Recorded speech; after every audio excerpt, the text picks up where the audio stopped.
What's up, beautiful people, and welcome back to my channel. So as you can see from the title, we are about to make a charcuterie slash cheese board. Now, I've made one of these before. If you check out one of my older videos from 2020 from my, I think it was 12 days of Christmas, I did do a cheese board.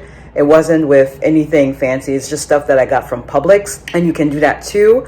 But to up level it, you can get some more artisanal. That word always gets me. Artisanal cheeses from Whole Foods or wherever, whatever grocery store is close to you. I work there, so that's my department. So I just get cheese from there. If you want more information about the stuff I'm gonna show you, it's going to be, I'm gonna link it down below, but I also have a video from, I think a couple days ago. I think that video aired. I'm filming all of these videos out of order, so I don't know. But I think the video in which I did a haul for like fall themed snacks, I also have listed everything below. I think I should also have the price tags. Maybe the prices have changed. They're always changing things in that place. So yeah, I'll put all that information in, and you can get those things if you want those exact cheeses, or you can explore.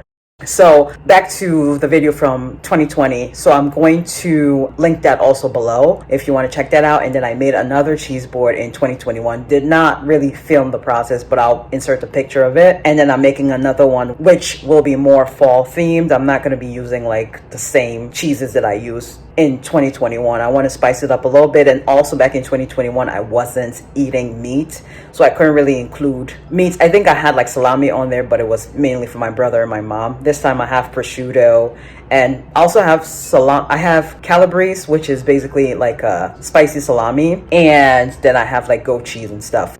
Also, a helpful tip is that if you don't know where to start and you go to Whole Foods, I'm talking specifically for Whole Foods because I don't know about other grocery store, there should be somebody at the cheese counter or in the cheese department to assist you. That's literally what I do all day. People come up, they're like, well, do you have like cheese platters ready? We don't. Maybe around the holidays we might have a few basic cheese platters, but we don't typically do that throughout the year because we don't want to waste our time doing all of that and nobody buys it, and then like we waste it. But typically around the holidays people are always looking for cheese platters, or if you want something specific you have to order ahead 48 hours. But if you don't want to do that, you want to make your own cheese platter, ask somebody at the counter. For me personally, what I do is I always ask a lot of discovery questions, like how many people is it for? Because some of those cheeses people might be getting like 3-4 of them. It's a lot of cheese, y'all. Like we usually cut like half a pound. It's a lot of cheese and they're expensive. So you don't want to be buying all this stuff and then people don't like it. So I always ask how many people is it for? And then we go from there. And then I'll ask like, what are you looking for? Are you looking for a hard cheese or a softer cheese? Are you looking for a mild cheese or a sharp cheese? I'm sorry. Are you looking for something that you think everybody would enjoy, like a regular like cheddar or something? Or are you looking for something a bit more like adventurous? Like I always ask those questions because the last thing I want is to be suggesting stuff, all this expensive stuff, and then nobody eats it. So, and also we have a lot of people who don't know about cheeses and they're like, ooh, this cheese is going bad, and it's like, no, that's just the way it looks. Like the blue cheeses especially, or like the Bries, some of them are really stinky. I myself, when I started working there, I was cutting a Gruyere the one time, which if you don't know, it's like a kind of French oniony kind of Alpine cheese. When I was cutting into it, I was like, yo, is this cheese gone bad? I had to ask like my boss. She was like, no, that's just the way it smells. So yeah, definitely ask somebody there for help so you're not just picking out random things and it doesn't taste good. So without further ado, let's jump right into the video.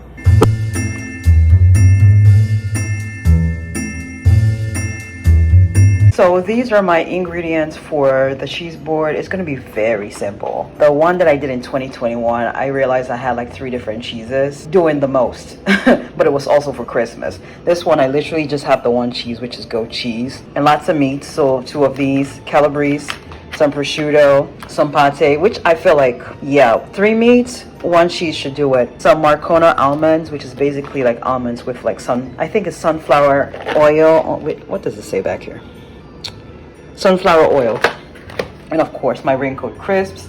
Of course you can substitute this for bread or whatever. These are just crackers that I got. And yeah, and then in the back there you can see I brought up my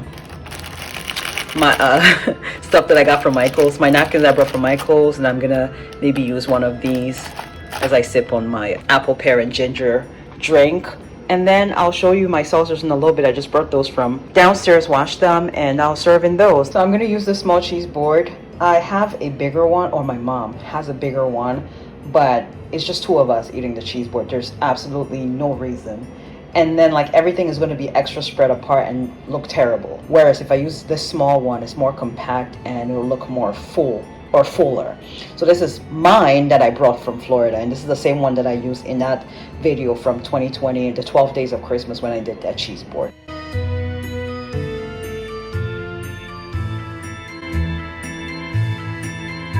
And there you have it. That is the completed cheese board. I'm really pleased with the way it turned out. My only regret is that I didn't get Cerignola olives, which are green olives, not for myself but for my mom, because I don't like olives. It would have added a pop of color, and also it would have served as eyeballs.